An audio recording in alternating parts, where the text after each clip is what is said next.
Hello everyone, in this video I'm going to show you how to enable camera on iPhone. So if you want to enable camera features on your iPhone, here's how you can get it done.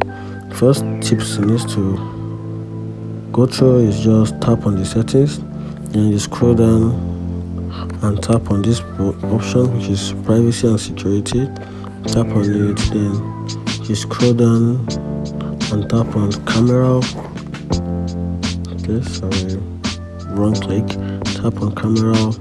Then right here you're gonna make sure you tap on any of these options that is off. Like you can see here in my own settings, the camera features for Instagram is turned off, so I'm just going to turn it on. Then with this I can fix camera not working on Instagram, and if yours is for WhatsApp, depend on any app that is turned off for the camera will not work. So by the time you turn it on, that means your